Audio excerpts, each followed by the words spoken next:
రేపు doctor BR Ambedkar గారి జయంతి.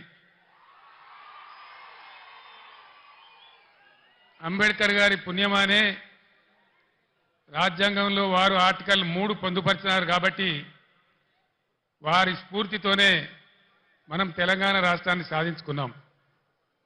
ఆ విషయం మీ అందరికీ తెలుసు. 15 సంవత్సరాల సుదీర్ఘ పోరాటం తర్వాత అనేక త్యాగాలు, లాఠీ దెబ్బలు, కేసులు, జైళ్లు వగైరా వగైరాల తర్వాత ఈ డబ్బా తీసేమా మనం తెలంగాణ సాధించుకున్నాం. అది తీసేస్తే పోతుంది.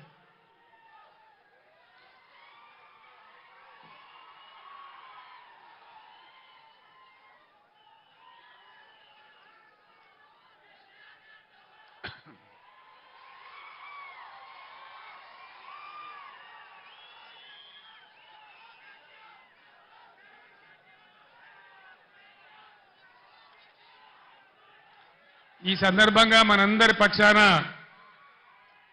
యావన్ తెలంగాణ సమాజం పక్షాన నేను తెలంగాణ రాష్ట్ర ప్రజల పక్షాన అంబేద్కర్ గారికి హృదయపూర్వకమైన నా నివాళి అర్పిస్తా ఉన్నాను. అది మామూలుగా ఉండకూడదని, ఈ భారతదేశంలోనే ఎక్కడ లేనంత సమున్నతమైన గౌరవాన్ని అంబేద్కర్ గారికి ఇవ్వాలని మనం 2 పనులు చేసినాం. 125 ఫీట్ల అంబేద్కర్ గారి విగ్రహాన్ని హైదరాబాద్లో నెలకొల్పి దేశానికే సమున్నతమైనటువంటి గౌరవం వచ్చే విధంగా ఒక మంచి పని మనం చేసుకున్నాం. అంతేకాదు, ఇప్పటి వరకు స్వతంత్రం వచ్చిన ఈ 75 ఏళ్లలో ఏ రాష్ట్రంలో ఎవరు కూడా చేయనటువంటి పని మన రాష్ట్ర సెక్రటేరియట్కే డాక్టర్ బిఆర్ అంబేద్కర్ సెక్రటేరియట్ అని కూడా మనం పేరు పెట్టుకున్నాం. ఇది మనం ఆ మహనీయునికి అర్పించినటువంటి నివాళి. ఇక్కడ నేను మీ అందరికీ ఒక మాట మనవి చేయదలుచుకున్నా. ఇక్కడి నుంచి, ఈ చేవేళ్ల సభ నుంచి యావత్తు తెలంగాణ రాష్ట్ర ప్రజలకు కూడా ఒక సందేశాన్ని ఇవ్వదలుచుకున్నా. రాజకీయాలు వస్తుంటాయి, పోతుంటాయి, ఎన్నికలు కూడా వస్తూ ఉంటాయి, పోతూ ఉంటాయి. కానీ ప్రజానీకానికి రాష్ట్ర ప్రభుత్వం అంటే ఒక ధీమా, ఒక ధైర్యం.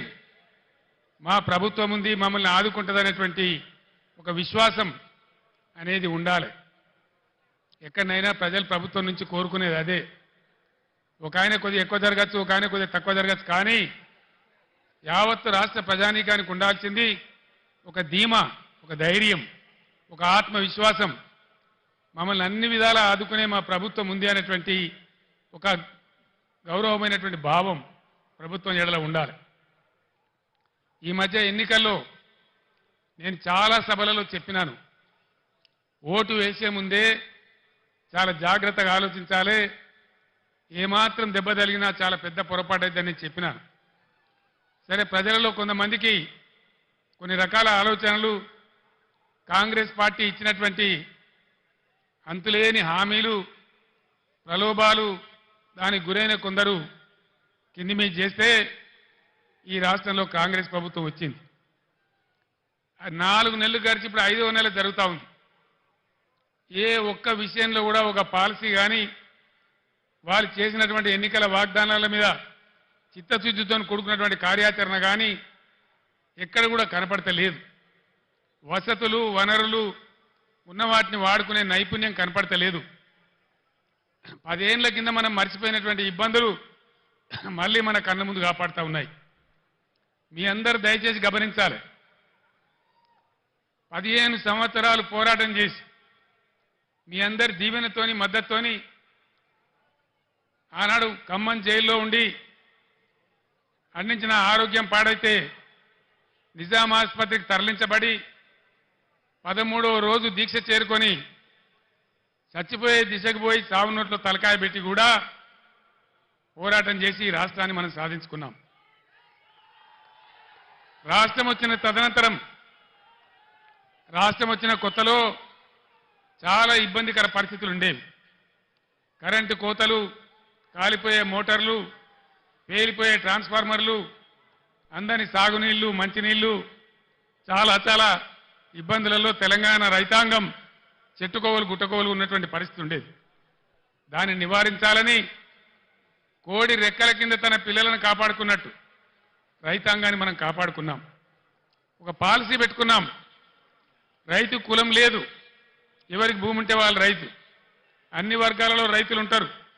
అందుకోసం వాళ్ళని కాపాడాలని, గ్రామాలు పట్టుకొమ్మలు కావాలని పట్టుబట్టి ఒక 5 పథకాలు పెట్టి, ప్రపంచంలోనే ఎక్కలేనటువంటి పథకాలు పెట్టి రైతాంగాన్ని కాపాడుకున్నాం. రైతు బంధు దేశంలోనే మొట్టమొదటిసారి ఎకరానికి 10,000 రూపాయలు ఇచ్చేటువంటి రైతు బంధు కార్యక్రమాన్ని తీసుకున్నాం. 24 గంటలు రెప్పపాటు పోకుండా, మోటార్ కాలకుండా, ట్రాన్స్ఫార్మర్ కాలకుండా ఉండే విధంగా నాణ్యమైన కరెంట్ సరఫరా చేసుకున్నాం.